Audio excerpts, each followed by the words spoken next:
Bonjour les caméléons, les dragons et les tortues. J'espère que vous allez bien, que vous avez passé de super vacances. J'espère que vous avez aussi bien recommencé l'école à la maison. Aujourd'hui, je vais vous lire une histoire qui s'intitule « Le grand ménage ». Donc ça, c'est le titre. Et puis ici, c'est une histoire de Emily Gravett. C'est l'auteur et l'illustrateur en même temps, donc celle qui a écrit le livre et celle qui a fait les dessins.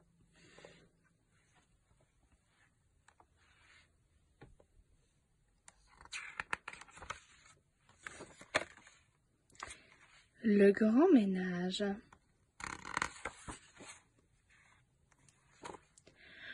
Au plus profond de la forêt vit Benoît le blaireau qui taille, range, frotte et astique à grande eau.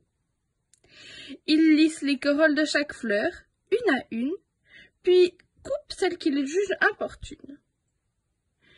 Il brosse le renard dans le sens du poil, il l'étire des oreilles à la queue et démêle les nœuds, il ôte les brindilles. Il astique les oiseaux du plus petit au plus gros, brossage du bec, pour tous, puis plongeant dans la mousse.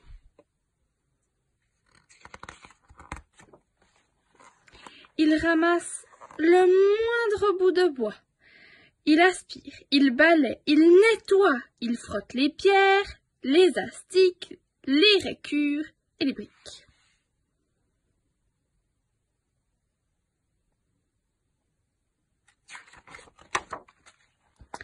Et quand tombe une feuille, soudain, eh bien...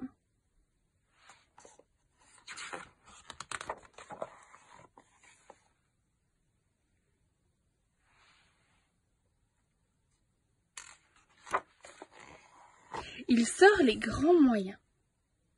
Pourtant, il n'est toujours pas satisfait. Les arbres nus ont l'air échevelés. Ils ont l'air tout nus. Si loin de ce monde idéal. Alors, Benoît prend une décision radicale.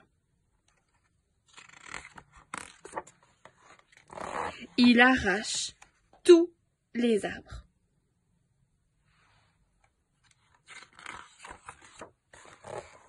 Mais la pluie se met à tomber et le sol est inondé.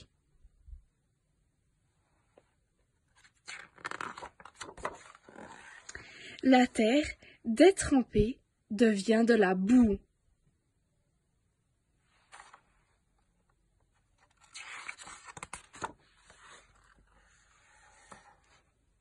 Il fait venir des pelleteuses, il fait venir des niveleuses, il fait venir des bulldozers, des balayeuses, des bétonnières.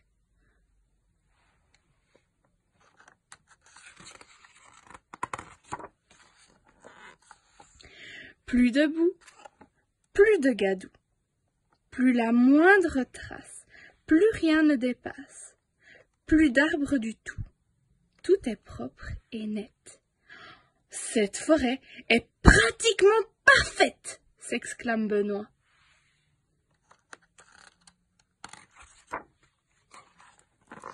Oh, j'ai faim, mon estomac mérite une récompense, dit-il, impatient de se remplir la panse. Mais les vers et les scarabées qu'il trouvait à foison sont maintenant prisonniers d'une couche de béton. Il trouvait plein de vers avant et maintenant il ne les trouve plus. Alors, Benoît décide de rentrer chez lui et d'aller ventre vide se glisser dans son lit. Mais quand il arrive devant son terrier, impossible de trouver l'entrée.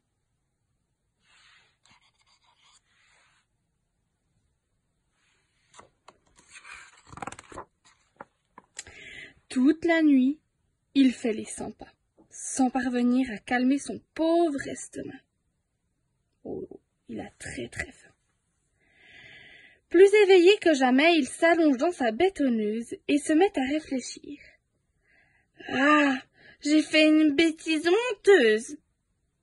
Alors... Le lendemain, À la première heure, il essaie de réparer son erreur.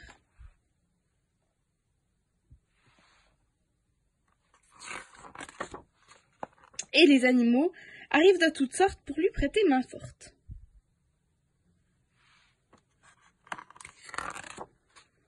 La forêt, doucement, retrouve son allure d'antan. En moins ordonnée peut-être, moins propre qu'avant.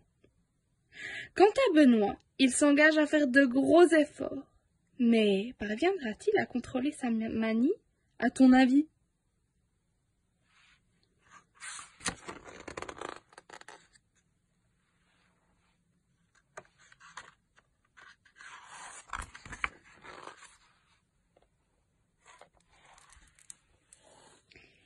Voilà, l'histoire est terminée.